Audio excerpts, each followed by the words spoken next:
अस्सलामुअलैकुम, मैं नजमुस साकिब। कल के वीलॉग में हमने हिंदुस्तान और पाकिस्तान के दरमियान माबैन जो इस वक्त टेंशन चल रही है, जो इस वक्त सिचुएशन क्रिएट हो गई है, उसके बारे में बात की और बहुत सारे सवालात हमने उठाए। आज कोशिश करेंगे कि उनमें से जो बाकी के दो सवालात हैं उनको देखें। पहला सवाल ये है कि पहलगाम की बात हुई कि अनंतनाग में ये पहलगाम एक जगह है मकबूजा कश्मीर में, जहाँ पे कुछ सयाहों पे हमला हुआ, कुछ जानें ज़ाया हुई और साथ ही हमें पता लगा कि जी उन्होंने सिंध-तास मुआहदा जो आपका इंडस वाटर ट्रीटी है 1960 की, उसको इन्होंने मुअत्तल कर दिया है। ये पहलगाम का क्या ताल्लुक़ है सिंध-तास के साथ? पहला सवाल ये है जिस पे हम बात करेंगे।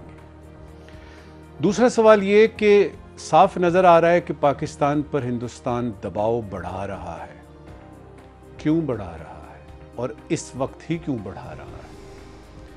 पहले सवाल की तरह पहले देख लेते हैं कि पहलगाम में एक वाक़या पेश आता है। कितने ही दहशतगर्दी के वाक़यात पाकिस्तान में पेश आते हैं। हमने तो नहीं कहा कि हम शिमला एग्रीमेंट को ये कर देंगे और वो कर देंगे। हमारे पास तो बहुत सारे वाक़यात हैं, शवाहिद हैं। हमने तो डोज़ियर पेश किए, हमने यूनाइटेड नेशंस को बताया कि ये BLA को इस तरह सपोर्ट कर रहे हैं, TTP को इस तरह सपोर्ट कर रहे हैं। हमने तो हर तरह के सबूत के साथ बात की, लेकिन उसमें ये नहीं कहा कि हम लाहौर डिक्लेरेशन को ख़त्म कर रहे हैं, हम शिमला एग्रीमेंट को ख़त्म कर रहे हैं, हम ये कर देंगे, हम वो कर देंगे। हमने उसको समझा, उसके बारे में तहकीकात की और उसके बाद हमने फैसला किया कि इसके बारे में ये लाहे अमल है। पहलगाम एक बहाना, और वो बहाना वो ढूंढ रहे हैं 2017-18 से। बताता हूं। देखिए, 2019 5 अगस्त हिंदुस्तान जो है वो illegally occupied Jammu and Kashmir जो है उसको अपनी यूनियन का हिस्सा बनाता है। 370 जो उसके कॉन्स्टिट्यूशन की क्लॉज वो है, आर्टिकल है, उसको एब्रोगेट कर देता है। साथ में 35A भी आता है ताकि डेमोग्राफी चेंज हो और कल को अगर हमें करना पड़े referendum plebiscite according to the United Nation Security Council relevant resolutions, तो उस वक्त जो है वो हिंदुओं की तादाद इस इलाके में ज़्यादा हो। अब उन्होंने किया, पाकिस्तान ने रेस्ट्रेंट शो किया। पाकिस्तान वापस जाता है यूनाइटेड नेशंस में, पूरी आलमी बरादरी को बताता है कि देखिए ये एक इंटरनेशनली डिस्प्यूटेड टेरिटरी है। यानी पाकिस्तान बहाना नहीं देता, पाकिस्तान कोई ऐसी चीज़ नहीं देता, रीज़न नहीं देता जिसकी बेस पे के ये सिंध-तास मुआहदा फॉर इंस्टेंस जो है वो इसको इधर उधर किया जा सके। फिर उसके बाद के अगर आप हालात देखते हैं पहलगाम तक, तो आपको पता चलता है कि कभी कोई अभिनंदन आ जाता है, वो आके इधर को सैर सपाटा करता है और जलीलो ख़ार होके जफियाँ शफियाँ हम डाल के उसको चाय शाय पिला के वापस भेज देते हैं। फिर पता चलता है जी कि एक क्रूज़ मिसाइल उधर से एक्सीडेंटली फायर हो गया। फिर पता चलता है कि वो हमारी फ़ज़ाई हदूद जो है उसको कर रहे हैं वायलेट, वो हमारे समुद्री हदूद जो हैं उसमें घुस रहे हैं, माहीगीरों के साथ ये कर रहे हैं। वो पाकिस्तान क्या कर रहा है? पाकिस्तान रेस्ट्रेंट शो कर रहा है, पाकिस्तान मुतनासिब जवाब दे रहा है, बहाना नहीं मिल रहा।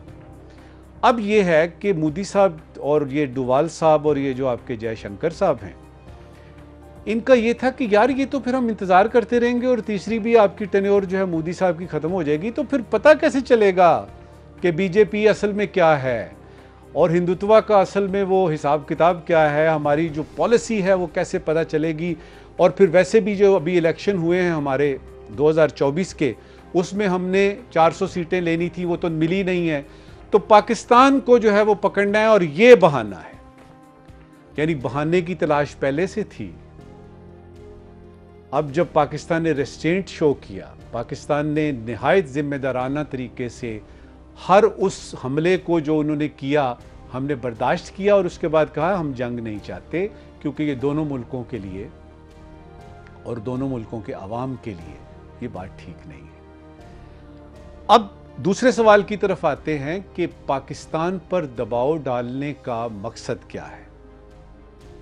जंग होगी कि नहीं? पाकिस्तान के पास इस सिंध-तास मुआहदे के बारे में क्या ऑप्शंस हैं? जंग होने के इम्कानात क्या हैं और उस वक़्त क्या सूरत हाल होगी, कशीदगी वगैरह, ये हम अगले वीलॉग में डिस्कस करेंगे इंशाअल्लाह। इस वक्त जो हम करेंगे वो ये कि पाकिस्तान पर दबाव बढ़ाने का मकसद क्या है।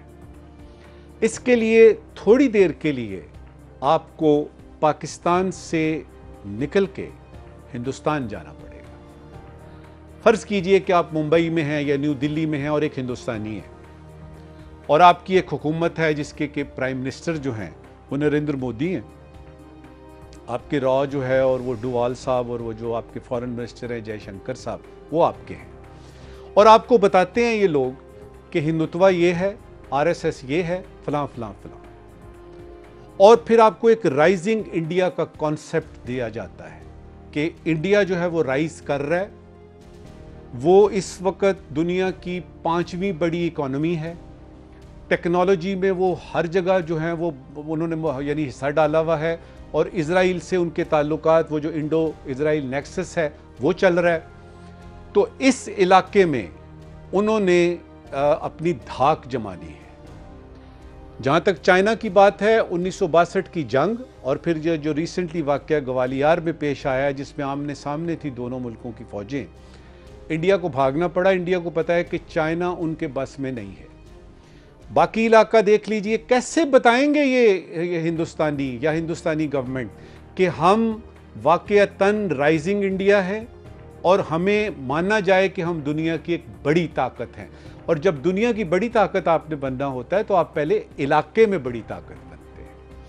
अब ये इलाका साउथ एशिया जो है, इसमें देख लीजिए बांग्लादेश है, अफ़गानिस्तान है, श्रीलंका है, नेपाल है, ये छोटे छोटे मुल्क हैं। ये तो वैसे ही यानी अस्सलाम वालेकुम, वालेकुम सलाम, जय बजरंग बली की। नेपाल तो ख़ास तौर पे उधर तो हिंदी लैंग्वेज बोली जाती है और हिसाब किताब। कौन सा मुल्क है इस इलाके में जो कि इनके इन अज़ाइम के आगे खड़ा है?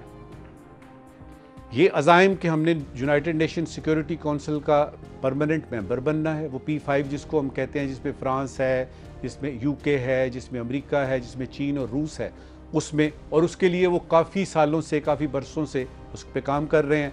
दूसरा, उनका अखंड भारत का एक कॉन्सेप्ट है कि भारत को जो है ना वो यूनिफाइड भारत की शक्ल में देखते हैं, जिसमें खाकम व दहन वो पाकिस्तान को समझते हैं कि ये तो हमारा हिस्सा है। ये सारा नेपाल शिपाल, श्रीलंका, ये बांग्लादेश, ये सारे का सारा जो है ये अखंड भारत है।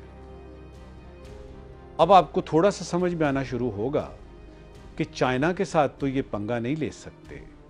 बाकी इस इलाके में जो लोग हैं, जो बाकी छोटे छोटे ममालिक हैं, ये जो खटकता है तो ये पाकिस्तान ही है ना, जो बार बार कह रहा है, उसूली बात करता है, अपने उसूली मौक़िफ़ पे खड़ा है।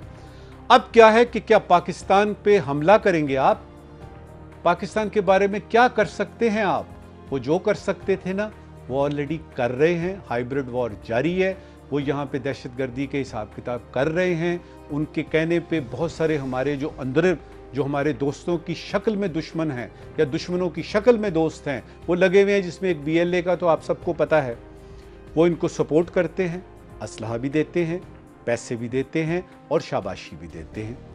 उधर से TTP को देख लीजिए, जो आए दिन आपके यानी बहुत सारे दहशतगर्दी के वाक़यात हैं। तो वॉर तो एक तरह से जारी है, वो वाली वॉर नहीं है।